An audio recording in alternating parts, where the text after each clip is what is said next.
xasan aadan maxamed waa wiil dhallinyaro ah oo dhowr isbuuc ka hor ku gubtay tuulada laasadar oo dhacda waqooyiga magaalada laascaanood. xasan waxa uu dabku asiibay dhammaan jidhkiisa marka laga reebo dhabarka oo keliya. qoyska xasan oo ay haysatay duruufo dhaqaale ma aysan awoodi karayn daaweynta xasan oo xaalad adag ku sugnaa.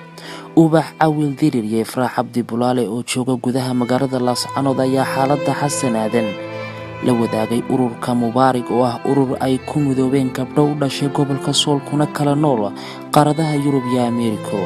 dhowr maalin kadib ururka mubaarig waxay ka soo jawaabeen xaaladda haysata xasan iyadoo ay adag tahay in dhaqaale la diro xilligan maadaama uu dunida saameeyey caabuqa coronavirus covid-19 kaasoo sababeen xitaa shaqooyinku xidhmaan. ifraax cabdi bulaale iyo ubax cawil dirir oo ka wakiil ah ururkaasi ugu dambeyn waxay gaadhsiiyeen xasan aadan maxamed adduun dhan 1624 lacagta doolarkaasi loogu dabiyo. bismillaahi raxmaan raxiim. maanta waxaan la joognaa xasan aadan maxamed xaaji qaalib oo ah dhibanaha adarkasaan gubtay. waa wiil dhalinyaro ah oo jooga gobolka sool ama deegaanadiisa oo kale. wiilkan si adarkasaan wuu gubtay, dubkiisii oo dhan aad buu u dhintay, dubkiisii oo dhan baa aad u bislaaday. marka wuxuu qodayay god. sababta uu dabku u soo gaaray waxa weeye wuxuu qodayay god. godka uu qodayay wuxuu ku shubay baasiin iyo dab. marka sababta baasiinka loogu shubay waxay ahayd in godka uu qodayaba adkaa. marka waxa la doonayay inuu dhagaxaasi burburo oo inta badan marka baasiinka lagu shubo ama godka la gubo uu yara burburaayo uu jilcaa. marka qadarta baa ka dhignayd inta haddaan kaga imaado annagu waxaan nahay laba hablood oo ifraax cabdi bulaale iyo aniga ubax cawil dirira. waxaan doonaynaa inaan gaadhsiino lacag cadadkeedu yahay $1620 ay soo direen hablo ka soo jeeda deegaanka sool sanaag iyo cayn gaar ahaan magaalada laascaanood. runtii markii ay arkeen ama ay sawiradiisa arkeen wiilkaa gubtay ay degdeg uga soo jawaabeen. kolay wadanku wuxuu ku jira xaalad adag oo emergency ah. xawaaladihii oo kale ama bangiyadii oo kale lacagaha inta badan lagama soo direen. runtii si adag oo maaragtay ilaahay xaalkeed ogyahay bay ku soo direen. way soo diri kari lahaayeen laakiin xaaladda deegaanka ka jirta ama xanuunada soo kordhay awgood baa bangiyadii waxyaabahaas kale loo xulay. markaas si kastaba ha ahaatee wayna soo gaarsiiyeen. ilaahay waxaan uga baryaynaa wiilkana inuu ilaahay caafimaad sareecana siiyo oo caafimaadkiisa ilaahay u soo celiyo. gabdhaha soo diray ee walaalaheennana waxaan uga baryaynaa meeshay ka soo saareen ilaahay inuu ugu bedelo wax ka khayr badan, miisaanka xasanaadkana uu ugu daro. anigoo ah ifraax cabdi bulaale waxaan halkan ugu nimi inankaa xanuunsanaya ee dabku gaadhay eelkeena iyada oo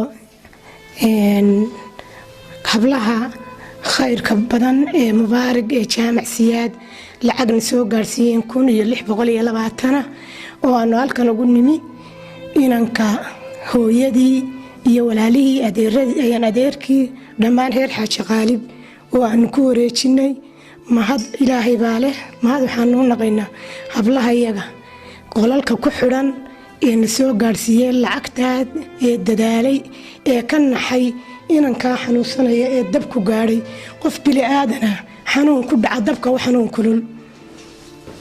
ilaahay waxaan idinka baryaynaa in ilaahay miisaanka xasanaadka idiin saaro, isagana in ilaahay boogadhayo oo ilaahay dubkiisii ku soo celiyo oo kaarka ka damiyo insha allah biidnillaahi kariim.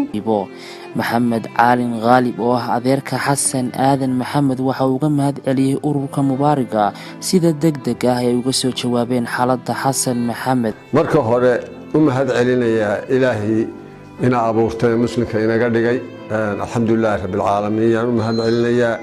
mahadda labaad waxa iska leh qolada qurba joogta iyo gabdhaha ay soo wakiisheen ee halkan ninka dhibanaha ee dabku ku gubay ee ehelkiisa lacagta maanta noogu soo wareejiyay. ilaahay waxaanu ka baryaynaa iyaguna meeshay ka soo saareen wax roon ilaahay ha ugu bedelo, ilaahay ha ka badbaadiya aafaadka dhacaya iyo inkaaraha. maalin walba waxaanu ku tukannaa annagu dhul muslim baanuba joognaa oo ilaahay waxaa weli nama soo gaadhsiin. dad qurbaha ku dhintay baanu masaajidka mustajaamaca kaga tukannaa. ilaahay waxaanu ka baryaynaa horta ilaahay idinka badbaadiyo ubadkiina iyo idinkaba idinka badbaadiyo.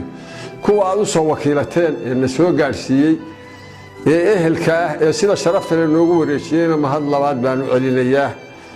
iyagana ilaahay waxaan uga baryayaa inaanu akhriya adduunka midna wax dhiban tusin. idinkuna waxaan idinka iska leh isagana waxtar bay u tahay waqtigu waa iska adag yahay qoladiina qurba joogta ah dadkuna wuxuu u baahan yahay in sidaa la isugu xinaado akhriya adduunkaba la isu gargaaro waxaad baxsataana idinka iska leh aad iyo aad baanu idiin salaamaynaa idinku mahad celinaynaa